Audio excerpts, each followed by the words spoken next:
Hello everyone, welcome back to the Harshit DSC classes. ఈరోజు మనం ఈ వీడియోలో సైకాలజీకి సంబంధించినటువంటి ప్రాక్టీస్ బిట్స్ చూద్దామండి. అలాగే ప్రతి ఒక్క బిట్ దానికి సంబంధించినటువంటి 4 ఆప్షన్స్ కూడా ఎక్స్ప్లెయిన్ అయితే చేసుకుందాము.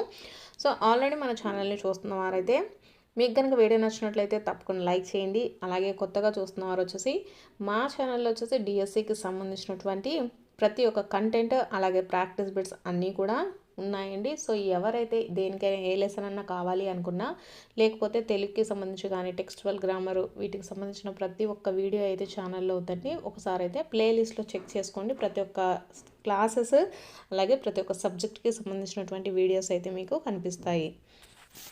సో లేట్ చేయకుండా ఫస్ట్ క్వశ్చన్ అయితే చూద్దాము.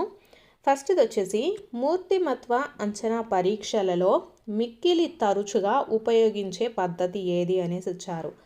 ఆప్షన్స్ ఫస్ట్ది పరిశీలన పద్ధతి, ఆప్షన్ 2 నిర్ధారణ మాపిని, ఆప్షన్ 3 ప్రశ్నావళి, ఆప్షన్ 4 వచ్చేసి పరిపుచ్ఛ పద్ధతి అనేసి ఇచ్చారండి.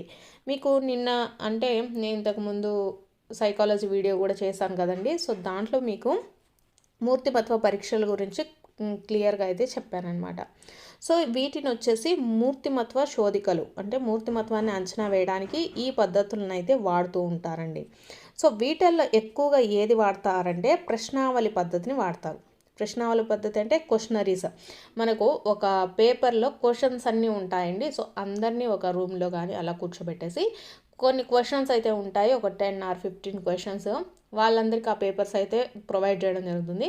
దాని ద్వారా వీళ్ళు వాళ్ళ యొక్క మూర్తిమత్వాన్ని అంచనా వేయడం జరుగుతుంది. ఇదేంటంటే మనకు దీంట్లో దీన్నే ఎందుకు ఎక్కువగా ఉపయోగిస్తారు అంటే ఇది వచ్చేసి ఎక్కువ సమూహాన్ని ఒకే టైంలో వాళ్ళు మూర్తిమత్వం అంచనా వేయొచ్చండి ఈజీగా.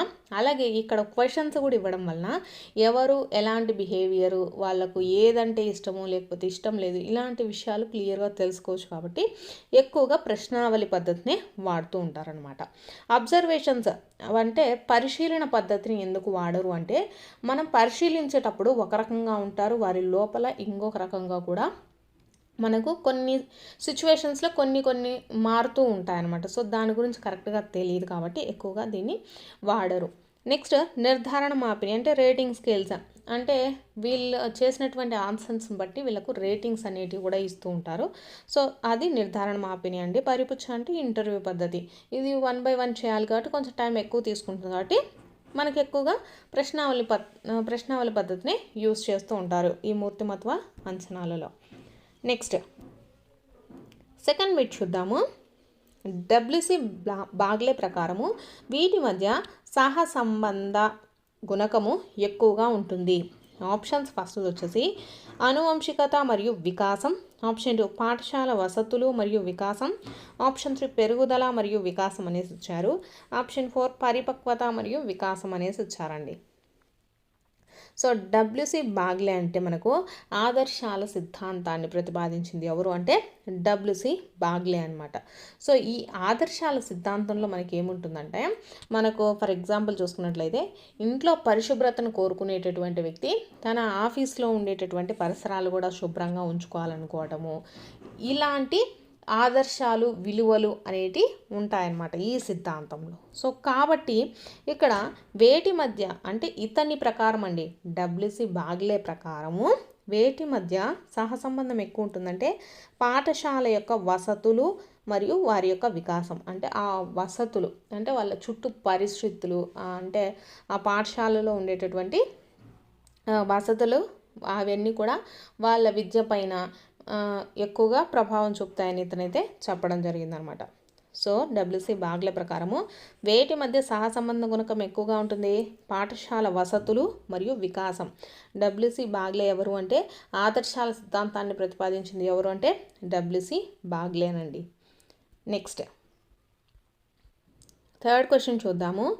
మనలోని సామర్థ్యాలు ప్రత్యేకతల గురించి మనకున్న సాక్షాత్కారమే అనేసి ఇచ్చారు.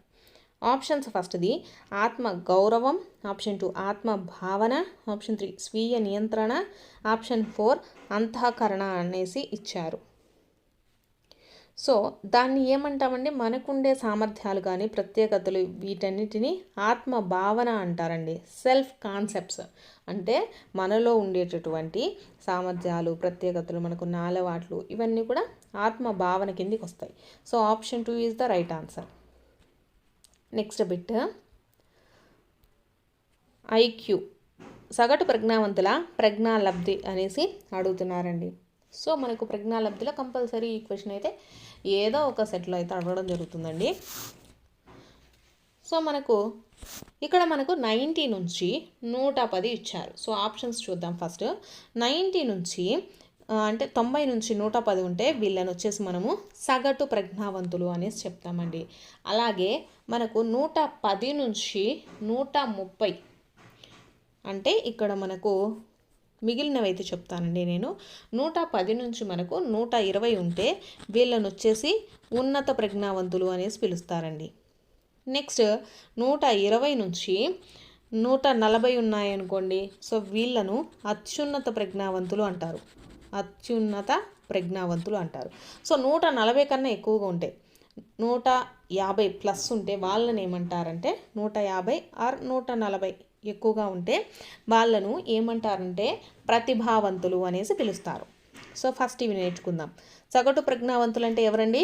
90 నుంచి 110 ఉంటే వాళ్ళ యొక్క ప్రజ్ఞాలబ్ధి వాళ్ళను సగటు ప్రజ్ఞావంతులు అంటారు. సో 110 నుంచి 120 ఉంటే ఉన్నత ప్రజ్ఞావంతులు, 120 నుంచి 140 ఉంటే అత్యున్నత ప్రజ్ఞావంతులు అంటారు.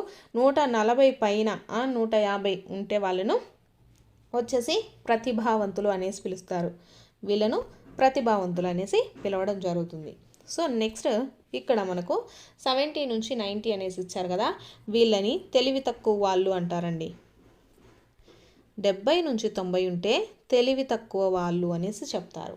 అలాగే 50 నుంచి 70 ఉన్నారనుకోండి, వీళ్ళను అల్పబుద్ధి అంటారు. అల్పబుద్ధి. సో చూసారు కదా, మనకు 50 నుంచి 70 వరకు ఉన్నదనుకోండి ప్రజ్ఞ, అల్పబుద్ధి అంటారు. 70 నుంచి 90 ఉంటే తెలివి తక్కువ వాళ్ళు, 90 పైన ఉంటే సగటు ప్రజ్ఞావంతులు అనేసి చెప్తాం. So option 1 is the right answer. Next bit, ఈ క్రీడను పిల్లవాని మొదటి సాంఘిక కృత్యంగా పేర్కొనవచ్చు అనేసి ఇచ్చారండి. ఆప్షన్స్ ఫస్ట్ది సంసర్గ క్రీడ, ఆప్షన్ 2 సమాంతర క్రీడ, ఆప్షన్ 3 ఏకాంతర క్రీడ, ఆప్షన్ 4 సాంఘిక క్రీడ అనేసి ఇచ్చారు. సాంఘిక క్రీడ అంటే ఫస్ట్ వాళ్ళు సమాజంలో కలిసి అంటే పక్కనున్న పిల్లలతో కలిసి ఎప్పుడు ఆడతారండి? సమాంతర క్రీడలో ఆడతారు. వీళ్ళు సమాంతర క్రీడలో వచ్చేసి పక్కనే ఉండి వాళ్ళని చూసుకుంటూ, అంటే వాళ్ళ పక్కన ఉండేటటువంటి పిల్లలు ఉంటారు కదా, సో వాళ్ళని చూస్తూ వాళ్ళు ఏం ఆడుతున్నారో అటువంటి ఆటనే ఆడతారండి ఈ క్రీడలో. సో కాబట్టి మొదటి సాంఘిక కృత్యంగా సమాంతర క్రీడని చెప్తాము. సో ఫస్ట్ ఏకాంత క్రీడ ఉంది కదా అనొచ్చు మీరు. సో ఏకాంతర క్రీడలో ఏంటంటే పిల్లలు ఒంటరిగా మాత్రమే వాళ్ళ బొమ్మలతో వాళ్ళు ఆడుకుంటూ ఉంటారు. అది మనకు సాంఘిక కృత్యంగా చెప్పం. కాబట్టి ఏకాంతంగా వాళ్ళు ఒక్కరే బొమ్మలతో ఆడుకుంటుంటే ఏకాంతర క్రీడ అనేసి చెప్తాము. నెక్స్ట్ వీళ్ళకు సమాంతర క్రీడ అనేది తోడవుతుందండి. నెక్స్ట్ సంసర్గ క్రీడ అంటే పిల్లల సమూహాలతో కలిసి పిల్లలు పోలిన ఆటలు, అంటే ఒక జట్లు వేరే జట్లో ఆడుకుంటూ ఉంటారు కదా, వాటిని పోలినటువంటి ఆటలను వీళ్ళు ఆడుతూ ఉంటారు. దాన్ని సంసర్గ క్రీడ అంటారు. నెక్స్ట్ సాంఘిక క్రీడ అంటే ఏంటంటే మనకు సాంఘిక క్రీడ అంటే సహకార క్రీడ కిందకి వస్తాయి. అంటే ఇద్దరు కలిసి క్యారం బోర్డులు ఆడుకోవడం కానీ, లేకపోతే మిగిలిన జట్టు కృత్యాలు ఉంటాయి కదా, అవి ఆడుకుంటూ ఉన్నట్లయితే వాటిని సాంఘిక క్రీడలు అనేసి చెప్తామండి. సో ఇక్కడ మొదటి సాంఘిక కృత్యం ఏదండి? సమాంతర క్రీడ. Option 2 is the right answer. Next bit, వీరికి బోధించడానికి సంజ్ఞా భాషను ఉపయోగిస్తారు అనేసి వచ్చారు. ఆప్షన్స్ ఫస్ట్ది అంగవైకల్యం గలవారికి, ఆప్షన్ 2 దృష్టిలోపం గలవారికి, ఆప్షన్ 3 ప్రజ్ఞావంతులైన పిల్లలకు, ఆప్షన్ 4 వినికిడి లోపం కలవారికి అనేసి ఇచ్చారండి. సో ఇక్కడ మనకు ఆప్షన్స్ చూసుకుంటే ప్రజ్ఞావంతులైన పిల్లలకు సంజ్ఞా భాష అవసరం లేదు. దృష్టిలోపం అంటే వాళ్ళ కళ్ళు కనిపించవు కాబట్టి మనం ఎటువంటి సంజ్ఞలను అందించినా వాళ్ళు చూడరు. నెక్స్ట్ అంగవైకల్యం కలవారికి కూడా అవసరం లేదండి. అంగవైకల్యం అంటే కాళ్ళు చేతులు అలాంటి వాళ్ళకి కూడా మనకు సంజ్ఞా భాష అవసరం లేదు, వాళ్ళు మాట్లాడగలుగుతారు కాబట్టి. సో ఎవరికి సంజ్ఞా భాష అవసరము? వినికిడి లోపం ఉన్నవారికి. వాళ్ళకు మనం ఏం మాట్లాడినా వినిపించదు కాబట్టి వాళ్ళకు చేతుల ద్వారా కొన్ని కొన్ని లిప్ రీడింగ్స్ ద్వారా కానీ వాళ్ళు మనం చెప్పింది అర్థం చేసుకుంటారండి. కాబట్టి ఈ సంజ్ఞా భాషను అంటే మనం చేతులతో కానీ కళ్ళతో కానీ కొంతమంది లిప్స్తో కానీ వాళ్ళకు బోధించడానికి ట్రై చేస్తూ ఉంటారు. వాటిని సంజ్ఞా భాష అంటాము. సో ఎవరికి యూస్ చేస్తాము? వినికిడి లోపం కలవారికి. నెక్స్ట్ 7th క్వశ్చన్ చూద్దామండి. ఆంధ్రప్రదేశ్ పాఠశాలలో ఉపయోగిస్తున్న సమగ్ర తరగతి గది పరిశీలన సాధనం ఏది అనేసి ఇచ్చారు. ఆప్షన్స్ ఫస్ట్ది PAL, option 2 research tool, option 3 teach tool, option 4 trial అనేసి ఇచ్చారండి. సో ఆంధ్రప్రదేశ్ పాఠశాలలో ఉపయోగిస్తున్న సమగ్ర తరగతి గది పరిశీలన సాధనం ఏది అంటే టీచ్ టూల్స్ అండి. టీచ్ టూల్స్ అనేవి యూస్ చేస్తూ ఉన్నారు. టీచ్ టూల్స్ అంటే మనకు ఏమేమి వస్తాయండి? మైండ్ మ్యాప్స్ కానీ, విజువల్ డయాగ్రామ్స్ కానీ, ఫ్లాష్ కార్డ్స్ కానీ, కొండ గుర్తులు ఉంటాయి కదా వాటి ద్వారా చెప్పడం కానీ, కాన్సెప్ట్ చార్ట్స్ ఇవన్నీ ఉంటాయి కదా వాటిని అన్నిటిని చూపిస్తూ ఇప్పుడు టీచ్ టూల్స్ అనేవి ఇక్కడ ఆంధ్రప్రదేశ్ పాఠశాలలో అయితే జరుగుతూ ఉన్నాయండి. నెక్స్ట్ 8th వన్ చూద్దాము. ఇంద్రధనస్సులోని రంగులను విబ్జిఆర్లా గుర్తించుకునే పద్ధతి ఏది అనేసి అడుగుతున్నారండి. ఆప్షన్స్ ఫస్ట్ది భావాల సంసర్గం, ఆప్షన్ 2 వచ్చేసి అవధానం అనేసి ఇచ్చారు, ఆప్షన్ 3 అత్యభ్యాసనం, ఆప్షన్ 4 కొండ గుర్తులు అనేసి ఇచ్చారు. సో మనకు ఇంద్రధనస్సులో ఏ రంగులు ఉంటాయి? ఇక్కడ వచ్చేసి వైలెట్, ఇండిగో, ఇక్కడ ఇవన్నీ కూడా ఎలా గుర్తుపెట్టుకుంటాము? కొండ గుర్తు. ఇంద్రధనుస్సులోని రంగులను మనకు విబ్జియా రూపంలో ఒక కొండ గుర్తులాగా మనము గుర్తుంచుకుంటాం. సో కాబట్టి వీటిని ఏమంటారు? కొండ గుర్తులు అంటారు. సో వీటిని నిమోనిక్స్ అనేసి కూడా పిలుస్తారండి. కొండ గుర్తులను నిమోనిక్స్ అనేసి చెప్తాం. So option 4 is the right answer. అతి అభ్యాసనం అంటే ఎక్కువగా చదువుకోవడము, అవధానం అంటే మనకు దేని మీదైనా శ్రద్ధ పెట్టడము. నెక్స్ట్ భావాల సంసర్గం అంటే అసోసియేషన్ ఆఫ్ ఐడియాస్, అంటే ఇది రెడ్గా ఉంటే రెడ్, ఇంకోటి కూడా ఇది కూడా రెడ్గా ఉంది, సో కాబట్టి ఇది ఇలా కలర్స్ మ్యాచింగ్ చేసుకోవడము, అట్లా రెండుటికి సంబంధించి ఏదైనా చేసుకుంటే దాన్ని భావాల సంసర్గం అనేసి చెప్తామండి. సో ఇక్కడ ఏంటిది? ఇది ఇంద్రధనుస్సులోని రంగులను విబ్జిఆర్ అనేటటువంటి గుర్తు ద్వారా పెట్టుకుంటున్నాడు. సో అదేమవుతుంది? కొండ గుర్తులు అవుతాయి. So option 4 is the right answer. Next bit, వైఖరులకు సంబంధించి సరికాని ప్రవచనం ఏది అనేసి ఇచ్చారండి. వైఖరి అంటే యాటిట్యూడ్ అండి. సో ఇక్కడ ఆప్షన్స్ ఫస్ట్ది వైఖరులు పుట్టుకతో ఏర్పడేవి కావు, ఆప్షన్ 2 వైఖరులు అత్యంత స్థిరమైనవి అనేసి ఇచ్చారు, ఆప్షన్ 3 వైఖరులు అభ్యాసనం ద్వారా అనుభవాల ద్వారా ఏర్పడతాయి, ఆప్షన్ 4 వైఖరులను వ్యక్తి బాహ్య ప్రవర్తన ద్వారా తెలుసుకోవచ్చు అనేసి ఇచ్చారు. సో వైఖరి అంటే ఏంటంటే యాటిట్యూడ్. సో మీకు ఇక్కడ టర్మినాలజీ అంటే వైఖరి అంటే అర్థం కాని వాళ్ళు ఏం చేస్తారు? ఇంగ్లీష్లో కూడా చూసుకోండి క్వశ్చన్, మీకు కొంచెం ఐడెంటిఫై అయితే చేయొచ్చు అనమాట. ఆన్సర్స్ రాని వాళ్ళు ఐడెంటిఫై చేయడానికి ఈజీగా ఉంటుందండి. తెలుగు వచ్చిన వాళ్ళు తెలుగు చూడండి, తెలుగు రాని వాళ్ళు ఇంగ్లీష్లో కూడా ఒకసారి అయితే చూసుకోండి. యాటిట్యూడ్స్ అంటే ఏంటి? వాళ్ళ యొక్క నమ్మకాలు కానీ, వాళ్ళ యొక్క ఫీలింగ్స్ కానీ, ఎమోషన్స్ కానీ, బిహేవియర్ ఇవన్నీ కూడా మనకు వైఖరి కిందనే చెప్పచ్చు. సో వైఖరులు అనేవి పుట్టుకతో ఏర్పడేవి కావు. ఎస్, ఇది సరి అయిన ప్రవచనం అండి. వైఖరి అనేది మనకు బిలీఫ్, ఏదైనా నమ్మకం కానీ, దేని మీదైనా ఫీలింగ్స్ కానీ, ఎమోషన్స్ కానీ ఇవన్నీ పుట్టుకతో అయితే ఎవరికి రావు. నెక్స్ట్ వైఖరులు ఆర్ మోర్ స్టేబుల్ అనేసి ఇచ్చారు. వైఖరి అనేది మనకు మారుతూ ఉంటుందండి. యాటిట్యూడ్ అనేది ఫర్ ఎగ్జాంపుల్ మనకు బిలీఫ్ చూసుకుంటే అంటే నమ్మకం కూడా మనకు యాటిట్యూడ్ కింద వైఖరి కిందనే వస్తుందండి. నమ్మకం చూసుకుంటే మనకు ఫర్ ఎగ్జాంపుల్ టెట్లో నేను కంపల్సరీ పాస్ అవ్వాలి అనేసి ఒక నమ్మకాన్ని పెట్టుకుంటాం. సో కానీ మనం పాస్ అవ్వలేదు అనుకుంటే అదేమైపోతుందండి? మారిపోతుందన్నమాట ఆ నమ్మకం. కంపల్సరీ దేవుడు ఏదో ఒక సాయిబాబాకో ఏదో ఒక దానికి దండం పెట్టుకుంటారనుకోండి, సో అది జరగదు. జరగనప్పుడు ఏంటి, దాని మీద ఉండేటటువంటి నమ్మకం అనేది మారిపోతూ ఉంటుంది. కాబట్టి వైఖరులు అత్యంత స్థిరమైనవి అనేసి ఇచ్చారండి. వైఖరులు అనేవి స్థిరమైనవి కావు. నమ్మకాలు కానీ, ఎమోషన్స్ కానీ, బిహేవియర్ కానీ ఇవన్నీ మారుతూనే ఉంటాయన్నమాట. So option 2 is the right answer అండి. వైఖరులు అనేవి మనకు అభ్యాసనం ద్వారా, అనుభవాల ద్వారా ఏర్పడుతూ ఉంటాయి, అలాగే మారుతూ ఉంటాయి కూడా. నెక్స్ట్, వైఖరులను మనము వ్యక్తి యొక్క బాహ్య ప్రవర్తన ద్వారా తెలుసుకోవచ్చు అండి. వాళ్ళ ఎమోషన్స్ కానీ, అంటే వాళ్ళ ఫీలింగ్స్ కానీ, అంటే కొందరికి కొన్ని ఇష్టమైన పదార్థాలు ఉంటాయి కదా, ప్రతిసారి కూడా అయ్యే తింటున్నారు అనుకోండి, అంటే ఇతనికి ఇదంటే ఇష్టము అనేటటువంటిది మనకు తెలుస్తుంది అనమాట. తెలుస్తుంది అంటే ఏంటి, వాళ్ళ యొక్క ప్రవర్తన ద్వారా కూడా మనము తెలుసుకోవచ్చు. సో ఇవి కూడా కరెక్ట్ అనమాట. వైఖరికి సంబంధించి 3 ఆప్షన్స్ కరెక్ట్. సరి కానిది అడిగారు కాబట్టి వైఖరిలో అత్యంత స్థిరమైనవి అనేసి వచ్చారు, ఇది సరి కాదండి. So option 2 is the right answer. Next bit. So video చూస్తున్న వాళ్ళు మీకు వీడియో నచ్చినట్లయితే తప్పకుండా లైక్ చేయండి. మీకు ఈ క్వశ్చన్స్ ఏంటంటే, మీరు ఈ టాపిక్ చదువుకోకపోయినా రేపు మీ ఎగ్జామ్లో వచ్చినా మీరు డైరెక్ట్గా పెట్టేటట్టు మీకు క్వశ్చన్స్ అన్నీ కూడా ఎక్స్ప్లెయిన్ చేస్తానండి. సో కాబట్టి వీడియో చూస్తున్న వాళ్ళు మీకు నచ్చినట్లయితే కంపల్సరీగా లైక్ చేయండి. నచ్చిన వాళ్ళు లైక్ చేయాల్సిన అవసరం కూడా లేదు. సో 10th క్వశ్చన్ చూద్దాము.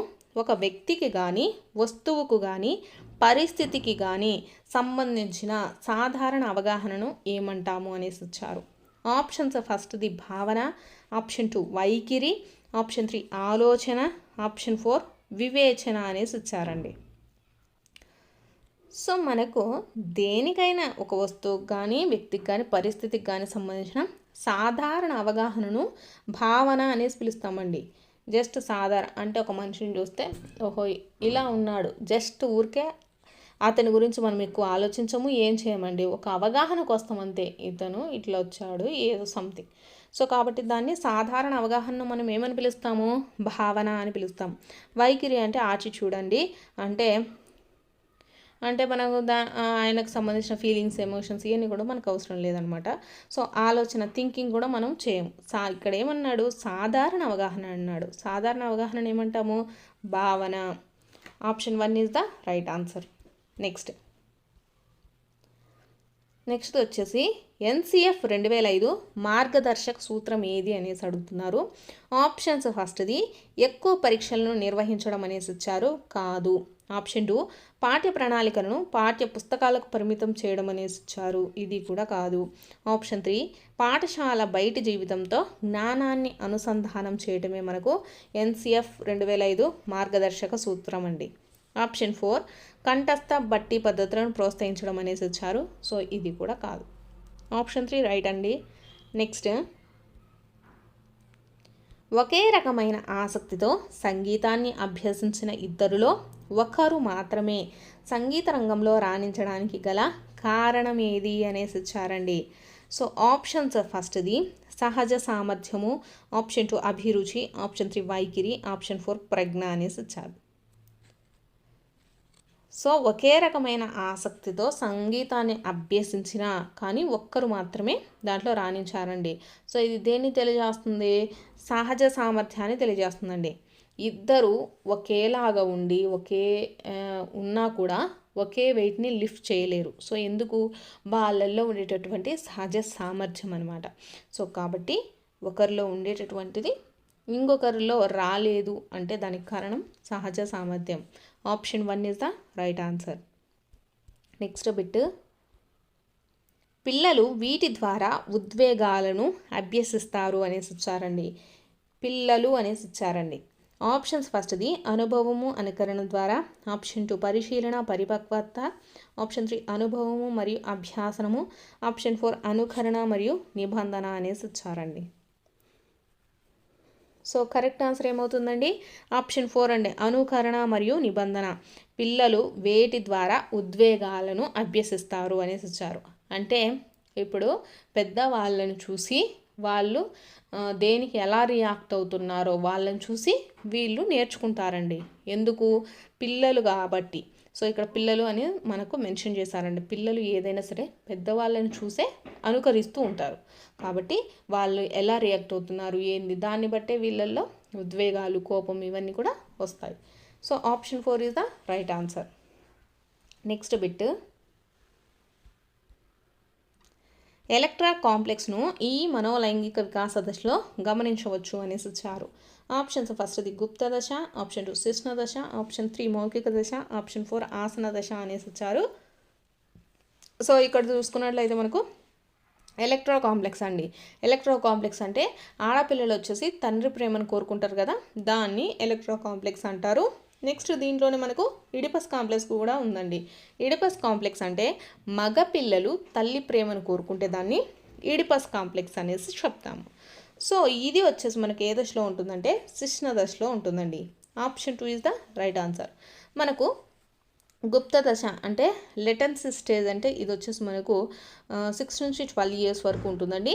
దీంట్లో వచ్చేసి పిల్లలు డిఫరెంట్గా మారిపోతారు, అంటే సైలెంట్గా ఉండడము, అందులో వాళ్ళు కొంచెం పెద్దవాళ్ళు అవుతూ ఉండడం వల్ల సో అటువంటి సిచ్యువేషన్స్ అన్నీ గుప్త దశలో వీళ్ళు ఫీల్ అవుతూ ఉంటారు. నెక్స్ట్ మౌఖిక దశ చూసుకున్నట్లయితే మౌఖిక దశ అంటే ఓరల్ స్టేజ్ అంటే మాట్లాడడం అనమాట. సో వీళ్ళు మాట్లాడడానికి కానీ ఇవన్నీ ట్రై చేస్తూ ఉంటారు. ఆసన్న దశ అంటే ఏంటంటే ఇది 2 నుంచి 3 సంవత్సరాల వయసు ఉంటుందండి. దీంట్లో ఎక్కువగా పిల్లలు పక్క తడుపుతూ ఉంటారు కదా, సో వాళ్ళందరికీ టాయిలెట్ ట్రైనింగ్ ఇవ్వడం కానీ లేకపోతే చిన్న చిన్న బొమ్మలు ఎత్తి పెట్టడం ఇలాంటివన్నీ ఉంటాయి కదా, ఇలాంటి ట్రైనింగ్స్ అన్నీ మనకు ఆసన్న దశలో ఇవ్వడం జరుగుతుంది అనమాట. సో ఇక్కడ మనకు ఎలక్ట్రా కాంప్లెక్స్ అలాగే ఎడిపస్ కాంప్లెక్స్ ఈ రెండు కూడా ఏ దశలో మనం గమనించవచ్చు, శిశ్న దశలో గమనించవచ్చు అండి. Option 2 is the right answer. Next bit, ఉపాధ్యాయులకు ఆన్లైన్ కోర్సులను అందించడానికి సాధారణంగా ఉపయోగించే జాతీయ వేదిక ఏది అనేసి ఇచ్చారండి. సో ఇక్కడ చూసుకున్నట్లయితే మనకు ప్రస్తుతము స్వయం అనేటటువంటి ఒక ప్లాట్ఫామ్ ఆన్లైన్ కోర్సు వచ్చేసి టీచర్లకు టీచింగ్ కోర్స్ అయితే ఇవ్వడం జరుగుతుందండి ఈ స్వయం అనేటటువంటి దాంట్లో. నెక్స్ట్ చూసుకున్నట్లయితే క్రింది వానిలో ఉపాధ్యాయ కేంద్రీకృత పద్ధతి ఏది అనేసి ఇచ్చారు. ఆప్షన్స్ ఫస్ట్ది ప్రాజెక్ట్ పద్ధతి, ఆప్షన్ 2 ప్రదర్శన పద్ధతి, ఆప్షన్ 3 సమస్య పరిష్కార పద్ధతి, ఆప్షన్ 4 అన్వేషణ పద్ధతి అనేసి ఇచ్చారు. సో ఇక్కడ ప్రాజెక్ట్ పద్ధతి చూసుకున్నట్లయితే మనకు ప్రాజెక్ట్ పద్ధతిలో వచ్చేసి మనకు ఒక ప్రాజెక్ట్ అనేది ఇస్తారు, దాంట్లో మనము చేస్తూ ఉండాలండి. టీచర్ వచ్చేసి మనల్ని చూస్తూ ఉంటాడనమాట. సో సమస్య పరిష్కార పద్ధతి కూడా టీచర్ మనకు ఏదైనా ఒక సమస్య కానీ ఇచ్చినప్పుడు మనము దాన్ని చేయాల్సి ఉంటుంది. దీంట్లో కూడా టీచర్ అనేవారు ఊరికే చూస్తూ ఉంటారు, గమనిస్తూ ఉండడం జరుగుతుంది. అన్వేషణ పద్ధతి కూడా సేమ్ ఇలానే ఉంటుందండి. సో ఉపాధ్యాయ కేంద్రీకృత పద్ధతి ఏది అంటే ప్రదర్శన పద్ధతి అండి, డిమాన్స్ట్రేషన్ పద్ధతి. ఈ ప్రదర్శన పద్ధతులు ఏంటంటే ఫర్ ఎగ్జాంపుల్ ఏదైనా ప్రాజెక్ట్ తీసుకున్నాం అనుకోండి, ఉపాధ్యాయుడు దానికి సంబంధించినటువంటి ప్రతి ఒక్కటి కూడా ఎక్స్ప్లెయిన్ చేస్తూ ఉంటాడండి. పిల్లలు వాటిని కూర్చొని వింటూ స్టెప్ బై స్టెప్ ప్రాసెస్ ఏంటి అనేసి అబ్జర్వ్ చేస్తూ వాళ్ళు నేర్చుకుంటూ ఉంటారనమాట ఈ పద్ధతిలో. కాబట్టి దీంట్లో ఉపాధ్యాయుడు మాత్రమే కేంద్రీకృతంగా ఉంటాడు కాబట్టి సో ప్రదర్శన పద్ధతి is the right answer. Next bit చూద్దాం. నెక్స్ట్ చూసుకున్నట్లయితే మురళి తన క్లాస్మేట్స్తో దౌర్జన్యంగా ప్రవర్తిస్తున్నాడు. ఇక్కడ మురళి సమస్య ఏది అనేసి ఇచ్చారు. ఆప్షన్స్ ఫస్ట్ది శారీరక, ఆప్షన్ 2 విద్యా సంబంధ, ఆప్షన్ 3 సాధారణ, ఆప్షన్ 4 ప్రవర్తన అనేసి ఇచ్చారండి. సో ఇది మనకు దేనికి సంబంధించిందండి, అతని ప్రవర్తనకు సంబంధించింది. దౌర్జన్యంగా ప్రవర్తించడం అనేది అతని బిహేవియర్కు సంబంధించింది, అంటే ప్రవర్తన సమస్య. శారీరక సమస్య అంటే శరీర లోపాలు కానీ దానికి సంబంధించింది. విద్యా సంబంధం అంటే విద్యకు సంబంధించింది. సాధారణ సమస్య అంటే జనరల్గా ఉండేది. ఇక్కడ దౌర్జన్యంగా ప్రవర్తిస్తున్నాడు అనేది అతని బిహేవియర్ అనమాట. సో ప్రవర్తన is the right answer. Next bit చూద్దాం. చోమ్స్కీ ప్రకారం సరికాని ప్రవచనం అడుగుతున్నారండి. సో ఫస్ట్ది వచ్చేసి పిల్లలు పరిశీలన అనుకరణ ద్వారా భాష నేర్చుకుంటారు అనేసి ఇచ్చారు. ఆప్షన్ 2 ప్రతి వ్యక్తిలో సార్వత్రిక భాషా విభాగం ఉంటుంది. ఆప్షన్ 3 పిల్లలు భాష నేర్చుకునే అంతర్గత శక్తులతో జన్మిస్తారు. ఆప్షన్ 4 పిల్లల మేధస్సులో భాషాగ్రహణ పరికరం ఉంటుంది అని చెప్పింది ఎవరు, చోమ్స్కీ అనమాట. సో ఇక్కడ ఇచ్చినటువంటి ఆప్షన్స్లలో సరికానిది వచ్చేసి ఆప్షన్ 1 అండి, సరికాదు. పిల్లలు పరిశీలన అనుకరణ ద్వారా భాష నేర్చుకుంటారు అనేసి ఉంది. సో ఇది చోమ్స్కీ ప్రకారం సరికాదండి. సరి అయినవి ఏంటంటే పిల్లలు చోమ్స్కీ ప్రకారం అండి. చోమ్స్కీ ఒక్కొక్కరికి ఒక్కొక్కరికి కొన్ని కొన్ని సిద్ధాంతాలండి. ఇవి పిల్లలు పరిశీలన అనుకరణ అంటే ఇప్పుడు మనం తెలుగు వచ్చు కదా అండి, ఇంగ్లీష్ రాదనుకోండి. సో ఇంగ్లీష్ మాట్లాడే వాళ్ళని చూసి మనం ఇంగ్లీష్ మాట్లాడుకోవడానికి ట్రై చేస్తాం, నిజమే. కానీ అది ఇతని మాటల్లో అంటే చోమ్స్కీ ప్రకారము కరెక్ట్ కాదు అనేసి ఇచ్చారు. నేర్చుకుంటారు, కాకపోతే ఇతని ప్రవచనం ప్రకారం కరెక్ట్ కాదండి. So option 1 is the right answer. Chomsky ఏమేమి చెప్పాడు? ప్రతి వ్యక్తిలో కూడా సార్వత్రిక భాషా విభాగం ఉంటుంది. అలాగే పిల్లలు అంతర్గత శక్తితో అంటే భాష నేర్చుకునే అంతర్గత శక్తులతో జన్మిస్తారు. పిల్లల మేధస్సులో భాషా గ్రహణ పరికరం ఉంటుందని కూడా చెప్పింది ఎవరంటే చోమ్స్కీ. మనకు ఇంతకుముందు నేను ఒక వీడియో అయితే చేశాను, దాంట్లో భాషా గ్రహణ పరికరంను కనిపెట్టింది ఎవరు అనేసి క్వశ్చన్ అడిగారండి. సో భాషా గ్రహణ పరికరాన్ని కనిపెట్టింది ఎవరండి? చోమ్స్కీ అనమాట. నెక్స్ట్ చూసుకుంటే బోధనా దశలో ప్రణాళిక దశ ఏది అనేసి ఇచ్చారు. సో ఇక్కడ ఫస్ట్ది ఉపాధ్యాయ చర్యాత్మక దశ, ఆప్షన్ 2 పరస్పర చర్యాత్మక దశ, ఆప్షన్ 3 పూర్వ చర్యాత్మక దశ, ఆప్షన్ 4 ఉత్తర చర్యాత్మక దశ అనేసి ఇచ్చారండి. సో ఎవరికైతే ఇక్కడ టర్మినాలజీ సైకాలజీ కొత్తగా నేర్చుకుంటున్న వాళ్ళు టర్మినాలజీ రాకపోతే ఇంగ్లీష్లో కూడా చూసుకోవచ్చండి. ఇంగ్లీష్లో కూడా క్వశ్చన్ పేపర్ అయితే ఉంటుంది. ఇక్కడ చర్యాత్మక దశ ఇలాంటివి మీకు తెలియకపోతే ఇంగ్లీష్లో ఎవరైనా చూసుకోండి. సో దీంట్లో కరెక్ట్ ఆన్సర్ ఏమవుతుందండి? పూర్వ చర్యాత్మక దశలో ప్రణాళిక దశ ఉంటుందండి. ఫస్ట్ దీంట్లో ఉపాధ్యాయ చర్యాత్మక బోధనా దశల్లో చూసుకున్నట్లయితే ఫస్ట్ది వచ్చేసి మనకు పూర్వ చర్యాత్మక దశ అండి. అంటే ఉపాధ్యాయుడు తరగతి గదిలోనికి వెళ్ళకముందే అసలు ఏం కావాలి అనేటటువంటి అంశాలను అంటే లెసన్ ప్లాన్ రాసుకోవడం కానీ, ఆ లెసన్కి సంబంధించి ఏమైనా మెటీరియల్స్ కావాలంటే మెటీరియల్స్ తీసుకోవడం కానీ, దానికి కావాల్సిన రిసోర్సెస్ అన్నీ తీసుకోవడము ఎప్పుడు చేసుకుంటాడు? పూర్వ చర్యాత్మక దశలోనే చేసుకుంటాడు అనమాట, క్లాస్కి వెళ్ళక ముందే. నెక్స్ట్ ఇది చేసుకున్న తర్వాత సెకండ్ స్టెప్ వచ్చేసి మనకు ఏంటంటే ఉపాధ్యాయ చర్యాత్మక దశ. ఉపాధ్యాయుడు అన్ని ప్రిపేర్ చేసుకున్న తర్వాత క్లాస్లోకి వెళ్ళి మొత్తం అతని లెసన్కి సంబంధించినటువంటి ప్రతి ఒక్కటి ఇన్ఫర్మేషన్ అయితే ఇవ్వడం జరుగుతుంది. నెక్స్ట్ చూసుకున్నట్లయితే థర్డ్ వచ్చేసి మనకు పరస్పర చర్యాత్మక దశ ఉంటుందండి. అంటే ఇప్పుడు చెప్పారు టీచర్ అనే అటువంటి అతను లెసన్ అయితే చెప్పడం జరిగింది. స్టూడెంట్ టీచర్ ఏం చేస్తారంటే ఇద్దరు కంబైన్గా కూర్చొని ఏం చెప్పారు, ఏంటి, దానికి సంబంధించిన మెటీరియల్స్ కావాలి, ఏం కావాలి, నేను చెప్పింది ఎంతవరకు ఉంది అనేది చెక్ చేసుకోవడాన్ని పరస్పర చర్యాత్మక దశ అని అంటాం. నెక్స్ట్ ఉత్తర చర్యాత్మక దశలో ఏం జరుగుతుందంటే అసలు నేను ఎంతవరకు చెప్పాను, పిల్లలు ఎంతవరకు రియాక్ట్ అయ్యారు, ఎంతవరకు నేర్చుకున్నారు అనేటటువంటి దాన్ని అంటే ఫీడ్బ్యాక్ని తీసుకోవడం, ఇవన్నీ కూడా మనకు ఉత్తర చర్యాత్మక దశలో ఉంటాయండి. సో మీకు అర్థమైందని అనుకుంటున్నాను. సో బోధనా దశల్లో ప్రణాళిక దశ అంటే ఫస్ట్ ఫేజ్ ఏది అనేసి అడుగుతున్నారు. ఫస్ట్ ఫేజ్ ఏంటండి? పూర్వ చర్యాత్మక దశ.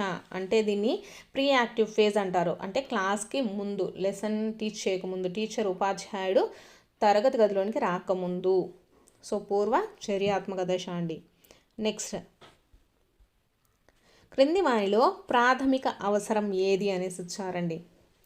సో ఇది మనకు అబ్రహం మాస్లో అవసరాల అనుక్రమణిక సిద్ధాంతం ఉంది కదా, దానికి సంబంధించిన క్వశ్చన్ అండి. దీనిలో ప్రాథమిక అవసరాలు, గౌణ అవసరాలు ఉన్నాయి కదా, సో అవి. సో ప్రాథమిక అవసరం కింద మనకు ఏమేమి వస్తాయండి? శారీరక అవసరాలు, రక్షణ అవసరాలు, ఈ రెండు కూడా మనకు ప్రాథమిక అవసరాల కింద వస్తాయి. అంటే ఫర్ ఎగ్జాంపుల్ గాలి, నీరు, నిద్ర, ఆహారము, నెక్స్ట్ గృహము, తోడు, భద్రత, ఇవన్నీ కూడా మనకు ప్రాథమిక అవసరాల కింద వస్తాయి. సో ఇక్కడ ఇచ్చినటువంటి వాటిల్లో ఏముందండి? నిద్ర ఉంది కాబట్టి నిద్ర అనేది ప్రాథమిక అవసరం అవుతుంది. నెక్స్ట్ ప్రేమ, విద్య, గౌరవం, ఇవన్నీ మనకు గౌణ అవసరాల కింద వస్తాయండి. గౌణ అవసరాలు ఏవి అంటే ప్రేమ, నిద్ర, గౌరవము, గుర్తింపు, డబ్బు, హోదా, చేసే పనిలో సంతృప్తి, ప్రేమ, ఇవన్నీ కూడా మనకు గౌణ అవసరాలు. నెక్స్ట్ నెక్స్ట్ది చూసుకున్నట్లయితే సమ్మిళిత విద్యలో బోధనా వ్యూహం కానిది అడుగుతున్నారు. ఆప్షన్స్ ఫస్ట్ చిన్న సముదాయ బోధన, ఆప్షన్ 2 సహ విద్యార్థి శిక్షణ, ఆప్షన్ 3 పునర్భరణాలు, ఆప్షన్ 4 నిర్బంధ వాతావరణం అనేసి వచ్చారండి. సో బోధనా వ్యూహం కానిది ఏంటండి? నిర్బంధ వాతావరణం. సమ్మిళిత విద్య అంటే ఇంక్లూజివ్ రీడింగ్. దీంట్లో మనకు ఇంక్లూజివ్ రీడింగ్లో వచ్చేసి ఏముంటుందంటే ప్రతి ఒక్కరి స్టూడెంట్స్ని కూడా ప్రతి ఒక్కరిని వాళ్ళకు ఉండేటటువంటి రెస్పెక్ట్ కానీ వాల్యూ కానీ వాళ్ళ ప్రతి ఒక్క స్టూడెంట్కి ఇస్తారండి. అంటే వాళ్ళు మధ్యతరగతి వాళ్ళ, లేకపోతే డబ్బులు ఉన్న వాళ్ళ అని కానీ, లేకపోతే చదువుతున్న వారా, లేకపోతే చదువు రాని వారా, ఇటువంటి ఏమీ కూడా పెట్టుకోకుండా ప్రతి ఒక్కరికి కూడా విద్యను అయితే అందించడం జరుగుతుందన్నమాట. నెక్స్ట్ క్వశ్చన్, ఈ పెంపక శైలిలో తల్లిదండ్రుల సాధారణ ప్రతిస్పందన నేను చెప్పాను కదా నువ్వు చెయ్యాల్సిందే అంటే ఏంటిది అనేసి ఇచ్చారు.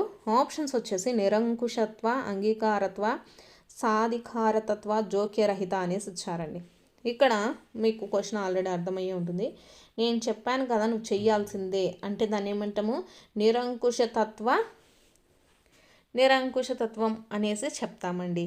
సో ఇక్కడ మనకు అంగీకారత్వం అంటే వాళ్ళని అడిగి, అంటే మన పేరెంట్స్ అడిగి వాళ్ళు చేయమని చెప్తారు. సో దానికి సంబంధించి కొన్ని రెస్ట్రిక్షన్స్ ఉంటే దాన్ని అంగీకారత్వం అంటాము. సాధికారత్వం కూడా అయినా కూడా అంతేనండి. ఇక్కడ వాళ్ళ ఇష్టం ప్రకారమే ఆడుకోవడం జరుగుతుంది. కాకపోతే కొన్ని చిన్న చిన్న రెస్ట్రిక్షన్స్ అంటే అలా ఆడుకోకూడదు, దెబ్బలు తగులుతాయి, ఇలాంటి అనేసి చెప్తూ ఉంటారు. జోక్యరహిత అంటే అసలు పట్టించుకోరు అని అర్థం అనమాట. సో నిరంకుశత్వం అంటే వాళ్ళు చెప్పింది కంపల్సరీ చెయ్యాలి అనేటటువంటి రూల్ దేంట్లో ఉంటుంది? నిరంకుశత్వ శైలిలో ఉంటుంది. నెక్స్ట్, ప్రత్యక్ష ప్రక్రియలో మనం దృష్టిని నిలిపే వస్తువును ఇలా సూచిస్తారు. ఆప్షన్స్ ఫస్ట్ది దృశ్యము, ఆప్షన్ 2 క్షేత్రము, ఆప్షన్ 3 ఆకృతి, ఆప్షన్ 4 దృష్టి అనేసి ఇచ్చారండి. అంటే మనము చూస్తూ ఉన్నప్పుడు డైరెక్ట్గా దేన్నైనా సో దాన్ని ఏమని పిలుస్తాము? ఆకృతి అని పిలుస్తారు, ఫిగర్ అనేసి చెప్తామండి. Option 3 is the right answer. Next question వచ్చేసి పురోగమన అవరోధము మరియు తిరోగమన అవరోధము దీనికి సంబంధించినవి అనేసి అడిగారండి. ఆప్షన్స్ ఫస్ట్ది విస్మృతి, ఆప్షన్ 2 ప్రజ్ఞ, ఆప్షన్ 3 అవధానము, ఆప్షన్ 4 ధారణ అనేసి ఇచ్చారు. మనకు పురోగమన అవరోధం, తిరోగమన అవరోధం అని 2 ఉన్నాయి, ఇది అందరికీ తెలిసిందే. సో అవి దేనికి సంబంధించినవండి? విస్మృతికి సంబంధించినవండి. Option 1 is the right answer. Next bit, Radha ఒక పేర మధ్యలో కొంత వచనాన్ని అంటే టెక్స్ట్ని చొప్పించాలనుకుంటుంది, కానీ ఆమె టైప్ చేసే కొద్దీ ఉన్న విషయం అదృశ్యమవుతుంది. దీనికి కారణం అనేసి ఉందండి. అంటే ఇక్కడ వచ్చేసి ఆ అమ్మాయి టెక్స్ట్ చేస్తుంది. అంటే ఫర్ ఎగ్జాంపుల్ ఒక A4 షీట్, ఒకటి ఎక్సెల్ షీట్ అనుకోండి.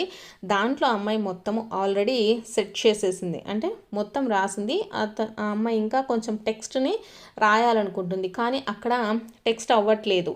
సో దానికి కారణం ఏంటండి? డాక్యుమెంట్ ఓవర్ టైప్ మోడ్లో ఉంది అని.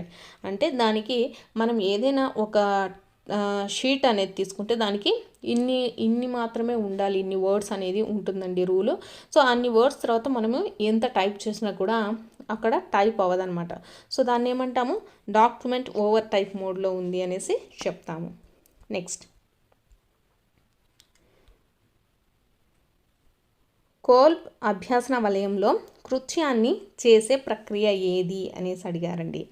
ఆప్షన్స్ ఫస్ట్ది అమూర్త భావాలను ఏర్పరచుకోవడము, ఆప్షన్ 2 క్రియాశీలక ప్రయోగము, ఆప్షన్ 3 మూర్తానుభవాలు, ఆప్షన్ 4 పర్యావలోచన పరిశీలన అనేసి ఇచ్చారండి. సో మనకు కృత్యాన్ని చేసే ప్రక్రియ అనేసి అడిగారు. కృత్యము అంటే ఏంటండి? ప్రయోగం అనమాట. సో ప్రయోగం దేంట్లో చేస్తాము? క్రియాశీలక ప్రయోగంలో చేస్తాం. So option 1, 2 is the right answer. Next, ఈ నియమం ప్రకారము పిల్లలలో ప్రేరణ కలిగించడం ముఖ్యము అనేసి ఇచ్చారండి. ఆప్షన్స్ ఫస్ట్ అయత్న సిద్ధ సాపత్యం, ఆప్షన్ 2 ఫలిత నియమము, ఆప్షన్ 3 సంసిద్ధత నియమం, ఆప్షన్ 4 సామాన్యీకరణ నియమం అనేసి ఇచ్చారు. సో పిల్లలలో ప్రేరణ అనేది మనము ఏ నియమంలో కనిపిస్తామండి? సంసిద్ధత నియమంలో కల్పించడం జరుగుతుంది.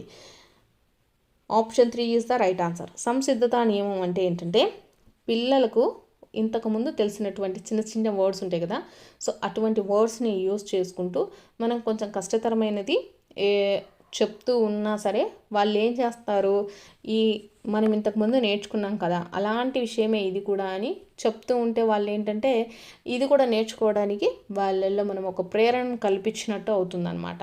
సో దాన్ని సంసిద్ధతా నియమంలో ఇవ్వడం జరుగుతుందండి.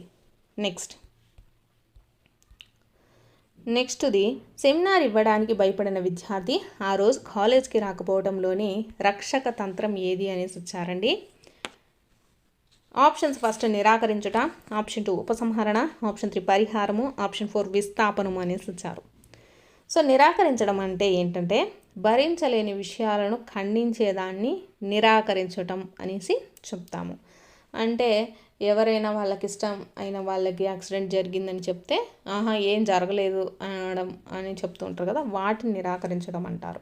సో ఉపసంహరణ అంటే ఏంటంటే విత్డ్రా చేసుకోవడం. విత్డ్రా అంటే ఏంటి, నేను రేపు సెమినార్ ఇయ్యలేను, సో నేను రేపు కాలేజ్కి వెళ్ళను అనేసి అర్థమవుతుంది.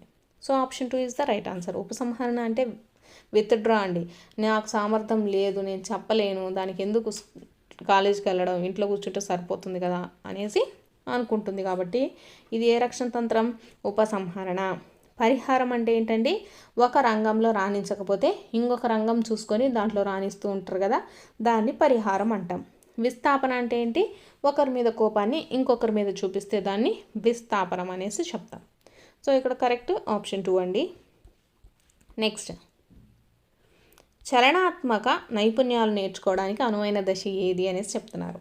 ఆప్షన్స్ ఫస్ట్ శైశవ దశ, ఆప్షన్ 2 కౌమార దశ, ఆప్షన్ 3 పూర్వ బాల్య దశ, ఆప్షన్ 4 ఉత్తర బాల్య దశ అనేసి చెప్తున్నారు.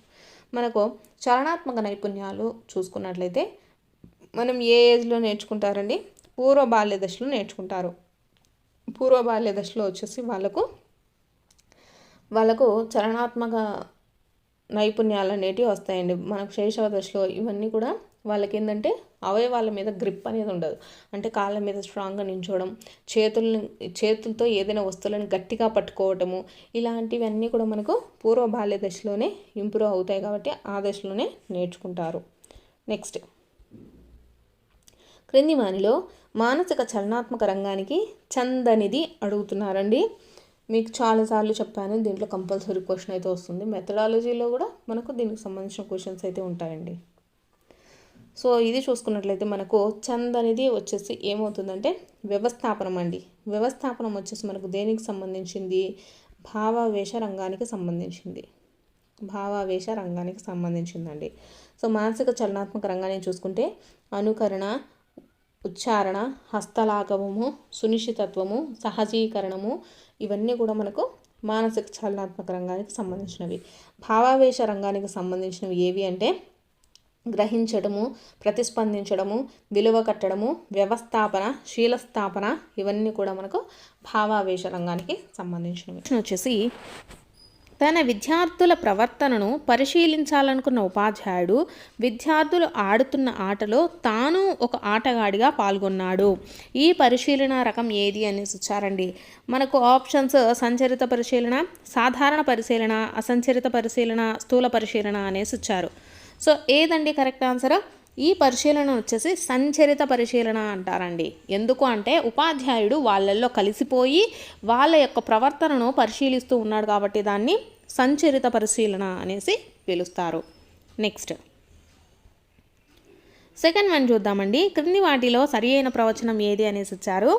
ఆప్షన్స్ ఫస్ట్ది వికాసం స్వల్పకాలిక ప్రక్రియ, ఆప్షన్ 2 వికాసంలో వైయక్తిక భేదాలు ఉండవు, ఆప్షన్ 3 వికాసం అన్ని అభివృద్ధి దశల్లో ఒకే విధంగా ఉండదు, ఆప్షన్ 4 వికాసాన్ని ప్రాగోక్తీకరించలేము అనేసి ఇచ్చారండి.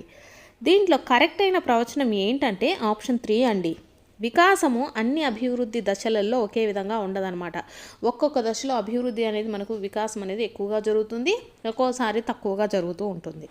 సో వికాసం వచ్చేసి స్వల్పకాలిక ప్రక్రియ కాదండి, వికాసం వచ్చేసి నిరంతర ప్రక్రియ. మనకు పుట్టినప్పటి నుంచి చనిపోయేంత వరకు వికాసం అనేది జరుగుతూనే ఉంటుంది. నెక్స్ట్, వికాసంలో వైయక్తిక భేదాలు ఉండవు అనేసి ఇచ్చారండి. ఉంటాయండి వైయక్తిక భేదాలు. ఒక్కొక్కరిలో వికాసం ఎక్కువగా జరుగుతుంది, ఒక్కొక్కరిలో తక్కువగా జరుగుతూ ఉంటుంది. నెక్స్ట్, వికాసాన్ని ప్రాగోక్తీకరించవచ్చండి. ఇక్కడ ప్రాగోక్తీకరించలేము అనేసి ఇచ్చారు, ప్రాగోక్తీకరించవచ్చు. నెక్స్ట్ క్వశ్చను, భాషా వికాస దశల వరుస క్రమంలో 3వ దశ ఏది అనేసి ఇచ్చారండి. సో మనకు వరుస క్రమంలో భాషా వికాస దశల్లో 3వ దశ ఏమవుతుందండి? శబ్ద అనుకరణ దశ. Option 4 is the right answer. Next bit, దమనం చేయబడిన అచేతనంలోని భావాలను వెలికి తీయడానికి సిగ్మండ్ ఫ్రాయిడ్ చే చెప్పబడని టెక్నిక్ ఏది అనేసి ఇచ్చారంటే, మనకు సిగ్మండ్ ఫ్రాయిడ్ వచ్చేసి దాదాపు వేటి గురించి చెప్పారు అంటే స్వేచ్ఛ సంసర్గము, స్వప్న విశ్లేషణ, సమ్మోహనము ఇవన్నీ కూడా చెప్పడం జరిగింది. సో ఇతను చెప్పని టెక్నిక్ ఏది అంటే సమగ్రాకృతి అండి. So option 2 is the right answer. నెక్స్ట్ది, వ్యక్తి వికాసం పైన అనువంశికత ప్రభావాన్ని సమర్థించే అధ్యయనం ఏది అనేసి ఇచ్చారు. అనువంశికత అండి. అనువంశికత మీద మనకు ఎక్కువగా ప్రయోగాలు చేసి అధ్యయనం చేసినటువంటి శాస్త్రం ఏదండి? పియర్సన్. డార్విన్ కుటుంబం మీద వీళ్ళు అనువంశికత మీద అయితే ప్రయోగం అయితే చేశారండి. నెక్స్ట్, పిల్లలు వారి స్నేహితులతో జరిపే మొదటి సాంఘిక కృత్యంగా చెప్పబడే క్రీడా రకం ఏది అనేసి ఇచ్చారు. మనకు క్రీడా రకాలు ఏంటి అండి? ఏకాంతర క్రీడ, సమాంతర క్రీడ, సహకార క్రీడ, దౌర్జన్య క్రీడ ఇవన్నీ ఉన్నాయి. అయితే పిల్లలు వారి స్నేహితులతో జరిపే మొదటి సాంఘిక కృత్యంగా చెప్పబడే క్రీడా రకం ఏదండి? సమాంతర క్రీడ. ఆప్షన్ 2. నెక్స్ట్, సహజాతాలు వాటి ఉద్వేగాలకు సంబంధించి సరైన జత రాయండి అన్నాడండి. పితృ ప్రవృత్తి కోపం అనేసి ఇచ్చారు. ఆప్షన్ 2 కుతూహలము, భయము అనేసి ఇచ్చారు. నవ్వు, ఉత్సాహము, నిర్మాణము, జుగుప్స అనేసి ఇచ్చారు. సహజాతాలు వాటి యొక్క ఉద్వేగాలకు సంబంధించి కరెక్ట్ అయినది ఏదండి? నవ్వు, ఉత్సాహము. నెక్స్ట్ క్వశ్చను, పియాజే సంజ్ఞానాత్మక వికాస దశల్లో అవిపర్యాత్మక భావనాలోపము ఈ దశకు సంబంధించింది అనేసి ఇచ్చారండి. ఆప్షన్స్ ఇంద్రియ చాలక దశ, పూర్వ ప్రచాలక దశ, మూర్త ప్రచాలక దశ, అమూర్త ప్రచాలక దశ అనేసి ఇచ్చారు. సో సంజ్ఞానాత్మక వికాస దశలు ఉన్నాయి కదా. సో ఈ వికాస దశల్లో అవిపర్యాత్మక భావనాలోపం వచ్చేసి మనకు ఏ దశలో ఉంటుందండి? పూర్వ ప్రచాలక దశలో ఉంటుందండి. Option 2 is the right answer.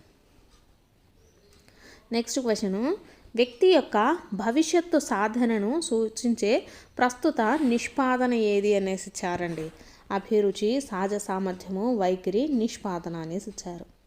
వ్యక్తి యొక్క భవిష్యత్తు సాధనను సూచించే ప్రస్తుత నిష్పాదన అంటే భవిష్యత్తులో అతను ఏమి చేయగలడు, అతను ఏమి సాధించగలడు అనేది మనము ఇప్పుడే ఒక అంచనాను వేస్తాము. సో వేటి ద్వారా అంచనా వేస్తాము? అతని యొక్క సహజ సామర్థ్యాల ద్వారా అండి. Option 2 is the right answer. Next question, శిక్షలు తప్పించుకోవటానికి విధేయత దశ క్రింది కోల్బర్గ్ నైతిక వికాస స్థాయికి చెందును అనేసి ఇచ్చారండి. మనకు శిక్ష, విధేయత అనేది ఏ దశలో ఏ స్థాయిలో కనిపిస్తూ ఉంటుందండి? ఫస్ట్ దండి పూర్వ సాంప్రదాయక స్థాయిలో మనకు శిక్షలు తప్పించుకోవటం, విధేయతను చూపించడం ఇవన్నీ కూడా మనకు పూర్వ సాంప్రదాయ స్థాయిలో ఉంటాయి. నెక్స్ట్, పిల్లవానికి వ్యాసరచన పోటీలలో పాల్గొనాలని ఉన్నప్పటికీ సరిగ్గా రాయలేనని, బహుమతి రాదని భయపడి పాల్గొనకపోవటంలోని రక్షణ తంత్రం ఏది అనేసి ఇచ్చారండి. ఇక్కడ మనకు రక్షణ తంత్రాల్లో ప్రతిగమనము, తదాత్మీకరణము, ప్రక్షేపణము, ఉపసంహరణ అనేసి ఇచ్చారు. సో కరెక్ట్ ఆన్సర్ ఏమవుతుందండి? ఇది ఉపసంహరణ అనేసి చెప్తాము. ఎందుకంటే మనకు ఇంట్రెస్ట్ ఉన్నప్పటికీ మనకు రాదులే అని దాని నుంచి విరమించుకోవటాన్ని ఏమంటాము? ఉపసంహరణ అనేసి చెప్తాము. So option 4 is the right answer. Next bit, ప్రమీలకు ప్రభుత్వ రెసిడెన్షియల్ కళాశాలలో సీటు వచ్చింది. ఆ కళాశాల అంటే ఆమెకు ఇష్టము, కానీ హాస్టల్లో ఉండడం అంటే ఆమెకు అయిష్టము. ఈ సంఘర్షణ ఏది అనేసి ఇచ్చారు. సో ఆమెకు కళాశాలలో సీటు వచ్చింది, ఆ కళాశాల అంటే ఆమెకు ఇష్టము, అలాగే కానీ హాస్టల్లో ఉండడం అంటే అయిష్టము. సో మనకు ఇదేమవుతుందండి? ఇది ఉపగమ అవుతుంది, ఇది పరిహార అవుతుంది. కరెక్ట్ ఆన్సర్ ఏంటండి? ఉపగమ, పరిహార. నెక్స్ట్ క్వశ్చన్, క్రింది వానిలో గౌణ అవసరం ఏది అనేసి ఇచ్చారండి. ఆహారము, గుర్తింపు, నిద్ర, నీరు అనేసి ఇచ్చారు. మనకు వీటిల్లో గౌణ అవసరం ఏమవుతుంది? గుర్తింపు అనేది గౌణ అవసరము. ఆహారము, నిద్ర, నీరు, ఈ మూడు కూడా మనకు ప్రాథమిక అవసరాలు అవుతాయి. నెక్స్ట్ క్వశ్చను, సంసిద్ధత నియమము, అభ్యాసన నియమము, ఫలిత నియమాలు క్రింది సిద్ధాంతం యొక్క ఫలితము అనేసి ఇచ్చారండి. సో మనకు అభ్యాసన సిద్ధాంతాలు ఉన్నాయి కదా, వాటిల్లో మనకు ఈ సంసిద్ధత నియమము, అలాగే అభ్యాసన నియమం, ఫలిత నియమాలు ఉంటాయి అనేసి ఇచ్చారు. సో మనకు దేంట్లో కనిపిస్తాయండి ఇవన్నీ? యత్నదోష అభ్యాసన సిద్ధాంతంలో ఉంటాయండి. So option 2 is the right answer. Next question, ఇతరుల నుండి ఏమీ ఆశించకుండా స్వీయ ప్రమాణాలను పొందడానికి ఉద్దేశింపబడిన పునర్భరణ రకం ఏది అనేసి ఇచ్చారండి. అంటే ఇతరుల నుంచి ఏమీ ఆశించకుండా స్వీయ ప్రమాణాలు అంటే తనకై తాను పునర్భరణం తెచ్చుకునేటటువంటి రకాన్ని ఏమంటారండి? స్వీయ పునర్భరణం అనేసి చెప్తాము. Option 3 is the right answer. Next అది, ఈ స్మృతి రకంలో విషయము ఎక్కువ కాలం గుర్తుంచుకోవడం జరుగుతుంది అనేసి ఇచ్చారు. ఆప్షన్స్ ఫస్ట్ది బట్టి స్మృతి, స్వల్పకాలిక స్మృతి, నిష్క్రియాత్మక స్మృతి, క్రియాత్మక స్మృతి అనేసి ఇచ్చారండి. సో బట్టి స్మృతిలో మనకి ఎక్కువ కాలం నిల్వ ఉండదు, స్వల్పకాలికంలో కూడా ఉండదు. నెక్స్ట్ చూసుకున్నట్లయితే మనకు నిష్క్రియాత్మక స్మృతిలో అసలు గుర్తుండదండి, ఓన్లీ కొంచెం సమయమే గుర్తుంటుంది. సో దేంట్లో మనకి ఎక్కువగా ఉంటుంది? క్రియాత్మక స్మృతిలో మనకు ఎక్కువ కాలం మనం చదువుకున్నది కానీ విన్నది కానీ గుర్తుంచుకోవడం జరుగుతుంది. నెక్స్ట్, ఇప్పుడు చూస్తున్న పరిస్థితి ముందెన్నడూ చూడకపోయినా చూసినట్లుగా అనుభూతి కలగటాన్ని ఏమని పిలుస్తారు అనేసి ఇచ్చారండి. అంటే మనం ఏదైనా ఒక వస్తువు కానీ లేకపోతే ఒక మనిషిని కానీ ఇంతకుముందు ఎప్పుడూ చూడలేదు, కానీ ఇప్పుడు చూస్తే ఎలా ఉంటుంది? ఇతన్ని నేను ఎక్కడో చూశానే అనేటటువంటి భావన కలుగుతుంది. సో ఆ భావనను ఏమంటారండి? డెజావు అంటారు. So option 3 is the right answer. Next question, క్రింది వానిలో స్మృతిని పెంచేది ఏది అనేసి ఇచ్చారండి. ఆప్షన్ ఫస్ట్ దమనము అనేసి ఇచ్చారు. దమనము అంటే ఏంటంటే మర్చిపోవడము. అనుపయోగం అంటే మనము చిన్నప్పుడు నేర్చుకున్న పదాలు ఇప్పుడు మళ్ళీ నేర్చుకోవాల్సిన అవసరం ఉండదు, అలాగే వాటి యొక్క అవసరం కూడా ఉండదు, దాన్ని అనుపయోగం అంటాము. అవరోధం అంటే మనకి ఏమైనా యాక్సిడెంట్స్ జరగడం వల్ల ఏమైనా మర్చిపోతాం కదా, దాన్ని అవరోధం అంటాము. సో స్మృతిని పెంచేది ఏంటండి? ప్రేరణ స్మృతిని పెంచేది. నెక్స్ట్, విదేశీ భాషను సరిగ్గా ఉచ్చరించడం నేర్చుకోవటంలో మాతృభాష ప్రభావాన్ని అభ్యాసన బదలాయింపు దృష్ట్యా క్రింది రకంగా చెప్పవచ్చు అనేసి ఇచ్చారండి. సో ఆప్షన్స్ ఫస్ట్ది అనుకూల బదలాయింపు, ప్రతికూల బదలాయింపు, ద్విభాష బదలాయింపు, శూన్య బదలాయింపు అనేసి ఇచ్చారు. మనకు విదేశీ భాషను సరిగ్గా ఉచ్చరించడం నేర్చుకోవడంలో మాతృభాష ప్రభావం అనేసి ఇచ్చారు. సో మనకు తెలుగు అనేది చాలా బాగొచ్చండి, కానీ ఇంగ్లీష్ మాట్లాడాలి అంటే మనకు తెలుగు భాష అనేది ఉపయోగపడదండి. సో ఇంగ్లీష్ అనేది మనం సపరేట్గా ఇంగ్లీష్ వర్డ్స్ నేర్చుకొని ఇంగ్లీష్ అనేది మనము సపరేట్గా నేర్చుకోవాల్సి ఉంటుంది. దీంట్లో ఎటువంటి అభ్యాసన బదలాయింపు అనేది జరగదు. సో ఏమంటాము దాన్ని? ప్రతికూల బదలాయింపు అనేసి చెప్తామండి. నెక్స్ట్ క్వశ్చన్, శాస్త్రీయ నిబంధనలో గంట కొట్టినప్పుడు లాలాజలం స్రవించడం అనే నిబంధిత ప్రతిస్పందన క్రమంగా మాయమవ్వటము. పునర్భరణం అంటే మనము ప్రతిసారి అంటే దాన్ని ఇంప్రూవ్ చేస్తూ ఉండడాన్ని పునర్భరణం అంటాము. అయత్న సిద్ధ సాపత్స్యము అంటే అనుకోకుండా ఆ సిచ్యువేషన్ వచ్చినప్పుడు మనకు దాన్ని రియాక్ట్ అయితే అయత్న సిద్ధ సాపత్స్యం అంటాము. నెక్స్ట్, సామాన్యీకరణం అంటే ఒకేలాగా కనిపించడము. నెక్స్ట్, క్రమంగా మాయం అవ్వటాన్ని ఏమంటారండి? విరమణ అంటారు. So option 4 is the right answer. Next, విద్యార్థులలో మానసిక అనారోగ్యానికి కారణం ఏంటి అనేసి ఇచ్చారండి. ఆహ్లాదకరమైన పాఠశాల వాతావరణం అనేసి ఇచ్చారు. సో ఇది కాదు. శక్తికి మించిన అభ్యాసన కార్యక్రమాలు, నమ్యత గల పరీక్షా విధానము, విద్యార్థుల ఆరోగ్యకర అలవాట్లు అనేసి ఇచ్చారు. సో విద్యార్థులలో మానసిక అనారోగ్యానికి కారణం ఏంటండి? ఈ ఆప్షన్లలో శక్తికి మించిన అభ్యాసన కార్యక్రమాల ద్వారా అనారోగ్యంగా ఉంటారు. నెక్స్ట్ క్వశ్చన్, బండోరా ప్రకారము సాంఘిక అభ్యాసన ప్రక్రియలో మొదటి అంశం ఏది అనేసి ఇచ్చారండి. ఫస్ట్ది ఏంటిదండి? బండూరా అభ్యాసన ప్రక్రియలలో మొదటి అంశం వచ్చేసి అవధానము. Option 3 is the right answer. Next question, క్రింది వాటిలో ఒకటి బ్రూనర్ బోధనా సిద్ధాంతానికి సంబంధించినది అనేసి ఇచ్చారండి. సో సన్నద్ధత, విశ్లేషణ, విషయ నిర్మాణము, వరుసక్రమం అనేసి ఇచ్చారు. బ్రూనర్ బోధనా సిద్ధాంతంలో మనకు లేనిది ఏంటండి? విశ్లేషణ అండి. ఉన్నాయి ఏంటి అంటే సన్నద్ధత, విషయ నిర్మాణము, వరుసక్రమం, ఇవన్నీ కూడా ఉన్నాయి. నెక్స్ట్ క్వశ్చన్, ఒక ప్రాథమిక పాఠశాలలో 151 మంది పిల్లలు ఉన్నారు. విద్యా హక్కు చట్టం 2009 ప్రకారము ఆ పాఠశాలలో ఉండవలసిన ఉపాధ్యాయుల సంఖ్య ఎంత అనేసి ఇచ్చారండి. మొత్తము 151 మంది పిల్లలు ఉన్నట్లయితే ఎంతమంది ఉండాలండి? దాంట్లో మనకు 5 ఉపాధ్యాయులు ఉండాలండి, ప్రాథమిక ఉపాధ్యాయులు, అలాగే ఒక ప్రధాన ఉపాధ్యాయుడు కూడా ఉండాలండి. So option 4 is the right answer. 151 మంది పిల్లలు ఉన్నట్లయితే మొత్తం ఎంతమంది ఉపాధ్యాయులు ఉండాలి? 5 ప్రాథమిక ఉపాధ్యాయులు ఉండాలి, అలాగే ఒక హెచ్ఎం అనేటటువంటి అతను ఉండాలి. నెక్స్ట్, ఎన్సిఎఫ్ 2005 ప్రకారము పిల్లలకు భౌతికంగా అసౌకర్యం కలిగించగల సాధారణ అంశం ఏది అనేసి ఇచ్చారండి. ఆప్షన్స్, ఫస్ట్ది సంరక్షించే పాఠశాల సిబ్బంది అనేసి ఇచ్చారు, ఇది కాదు. నెక్స్ట్, సమీపంలో పాఠశాల అనేసి ఇచ్చారు, ఇది కాదు. సౌకర్యవంతమైన టాయిలెట్లు అనేసి ఇచ్చారు, ఇది కూడా కాదు. సో కరెక్ట్ ఆన్సర్ ఏమవుతుందండి? బరువైన పుస్తకాల సంచులు అనేటి అసౌకర్యం కలిగించగల సాధారణ అంశం. నెక్స్ట్ క్వశ్చను, ఈ నాయకత్వ శైలి నందు నాయకుడు నామమాత్రంగా ఉంటాడు, సభ్యులు పూర్తి స్వేచ్ఛను కలిగి ఉండి తుది నిర్ణయాలు తమకు తామే తీసుకుంటారు అనేసి వచ్చారండి. ఇవి నాయకత్వ శైలికి సంబంధించినవి అన్నమాట. నాయకుడు నామమాత్రంగా ఉంటాడనమాట, సభ్యులకు పూర్తి స్వేచ్ఛ కలిగి ఉండి సభ్యులే తుది నిర్ణయాలు తీసుకోవడం జరుగుతుంది. అలాంటప్పుడు ఈ నాయకత్వ శైలి ఏమవుతుందండి? జోక్యరహిత అవుతుంది. So option 3 is the right answer. Next question,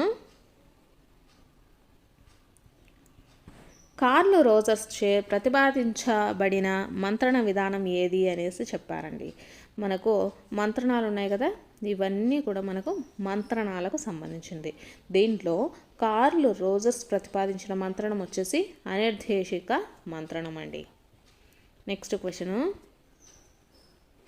క్రింది వానిలో విద్య నేర్వగల మానసిక వికలాంగులు ఎవరు అనేసి వచ్చారండి. సో ఇక్కడ సంపూర్ణ బుద్ధిమాంద్యులు, తీవ్ర బుద్ధిమాంద్యులు, మిత బుద్ధిమాంద్యులు, స్వల్ప బుద్ధిమాంద్యులు అనేసి వచ్చారు. వీళ్ళల్లో మనం వచ్చేసి ఎవరికి అయితే విద్య నేర్పగలము అనేసి ఇచ్చారండి. సో ఎవరికి? స్వల్ప బుద్ధిమాంద్యులకు విద్య అయితే కొంతవరకు నేర్పించవచ్చు. నెక్స్ట్ క్వశ్చను, క్రింది వానిలో బౌద్ధిక వనరు అనేసి ఇచ్చారండి. బౌద్ధిక వనరు అంటే ఇంటలెక్చువల్ రిసోర్సెస్ అండి. వీటిల్లో ఏమవుతుంది?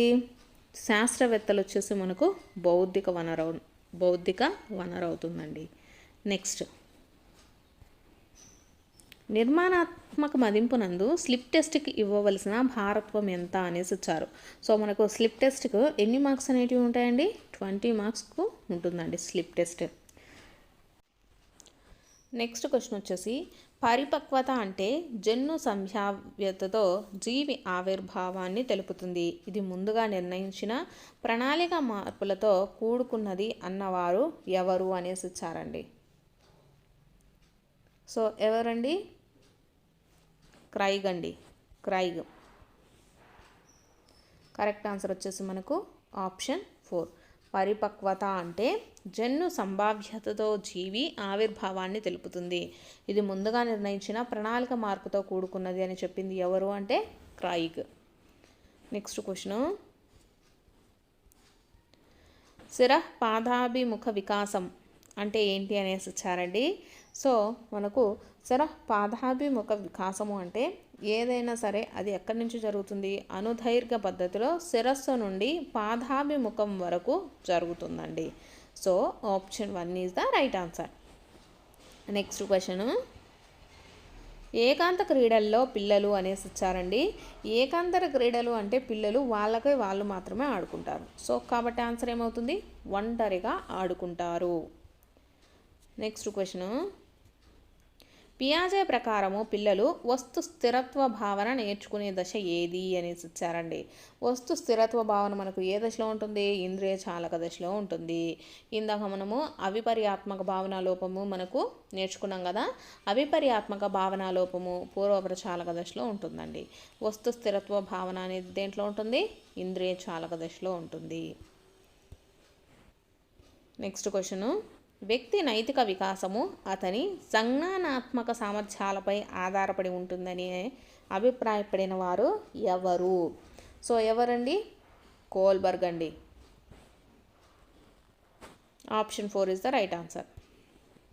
నెక్స్ట్ది, ఎరిక్సన్ ప్రకారము కౌమారంలో పిల్లలు ఎదుర్కొనే మనోసాంఘిక క్లిష్ట పరిస్థితి ఏది అనేసి అడిగారు. కౌమార దశలో వాళ్ళకు మనకు ఎదుర్కొనేటటువంటిది ఏంటిదండి? పాత్ర గుర్తింపు, పాత్ర సందిగ్ధత అనేటువంటి క్లిష్ట పరిస్థితిని ఎదుర్కోవడం జరుగుతుంది కౌమార దశలో. నెక్స్ట్ క్వశ్చన్, మంద నిధాన అభ్యాసకుల ప్రజ్ఞాలబ్ధి సుమారుగా ఎంత అనేసి ఇచ్చారండి. మనకు ఎంత ఉంటుందండి? దీంట్లో 70 నుంచి 89 వరకు ఉంటే ప్రజ్ఞాలబ్ధి వాళ్ళను మంద లేదా నిధాన అభ్యాసకుల యొక్క ప్రజ్ఞాలబ్ధి అనేసి చెప్పచ్చు. నెక్స్ట్ క్వశ్చన్, క్రింది వానిలో డిఫరెన్షియల్ ఆప్టిట్యూడ్ టెస్ట్ డాట్ యొక్క ఉపపరీక్ష కానిది ఏది అనేసి ఇచ్చారండి. దీంట్లో మనకు చిత్రపూరణ పరీక్ష, శాబ్దిక వివేచనము, స్థాన సంబంధాలు, యాంత్రిక వివేచనము అనేసి ఇచ్చారు. సో వీటిల్లో డాట్కి సంబంధించింది కానిది ఏదంటే చిత్రపూరణ అండి. Option 1 is the right answer.